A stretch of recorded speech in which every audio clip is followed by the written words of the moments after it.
Welcome back, everyone, and in the third episode of Buy Don't Buy today here on PureMoto, we are going to dive into the Maxxis Desert IT rear tire and see how it holds up in the sandy and hard pack conditions compared to some of the other tires in its category. Some of these other tires include the MT43 made by Pirelli and the Kenda Parker DT. So should you consider the Maxxis Desert IT when comparing these tires for the hot, sandy, dry, rough conditions like you'd see in Southern California or out in the desert in Arizona? Let's find out. But before we get into it, let's talk about how PureMoto helps riders like you and I decide quicker and how they help get us out riding faster.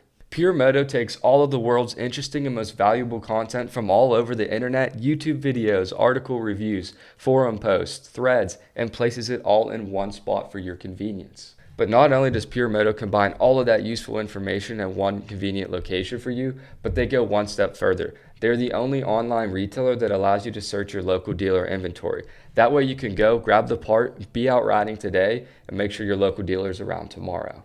So next time you go to order, go local first, check PureMoto first. So with quite literally thousands of different tires to choose from a number of different brands, here at PureMoto, we figured we would share some knowledge on some of the more popular off-road and enduro tires. And so at PureMoto, that meant that we wanted to run the Maxxis M7305 Desert IT rear tire through the process and see what the community thinks. So the Maxxis IT Desert rear tire has a specifically engineered carcass that helps reduce cutting and chipping in a tire when going through sharp, rocky, and hard pack conditions. This stiffer tire carcass reduces flex, which means you have a less chance of pinching a tube when you're out in the middle of the desert. The tall knob design of the tire also improves traction when racing in sandy conditions. Along with the taller knobs, the tread compound is optimized for longevity, which means you're going to get a lot of time while running this Maxxis IT rear tire. Now that we have learned a little bit about what the Maxxis Desert IT rear tire is all about, over on PureMoto you can scroll down to the community section where content is shared and see what riders are saying. Over here we have a Desert IT tire review while riding from a rider. You don't even have to go to YouTube, it plays right in the browser for you. How convenient is that?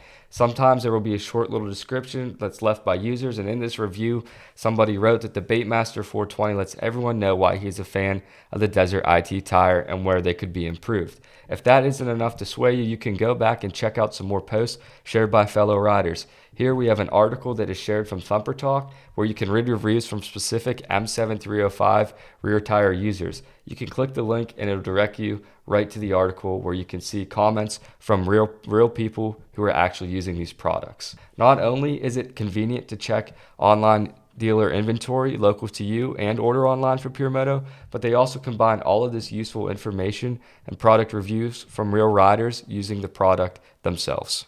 Now I want to show a quick little graphic / review of the Maxxis Desert IT, and we see that it's rated at a tread life of 4.7 out of 5, grip and traction rating of 4.6 out of 5, and handling with a 4.7 out of 5, giving it an overall score of 4.7 out of 5. That is based off of 423 ratings. So based off of this, it looks like the moto community is a fan of the Desert IT. So after reviewing what multiple riders have said, the moto community is going to rate the Maxxis Desert IT rear tire M7305 as a buy, but only for those riding in the hard pack and sandy, rocky conditions. This is because many riders love the longevity that they get out of the Maxxis Desert IT rear tire. However, as the tread wears, a lot of riders notice a significant decrease in traction. However, over at PureMoto, we believe that this is a trade-off worth taking, an increase in longevity for a slight decrease in traction as you wear the tire. Now I'm going to turn the spotlight over to you guys. Have you ever ran a Maxxis Desert IT rear tire, and if so, did you get the longevity that it's marketed to be? Have you noticed a slight decrease in traction as the tire started to wear down? Let us know over on PureMoto what your thoughts and comments are on the tire. Also, we don't want to hear from just novice and experienced riders. We want to hear from everybody, from little kids, from adults, from A riders, from B class riders, from C class riders, from motocross guys, from enduro guys. We want to know what everyone thinks about the Maxxis Desert IT. And last but not least, do you agree with what the moto community is saying, rating the Maxxis Desert IT as a buy in the sandy, hard pack, and rocky conditions? Let us know what you think in the comments over on PureMoto, and what tire would you like to see us break down next?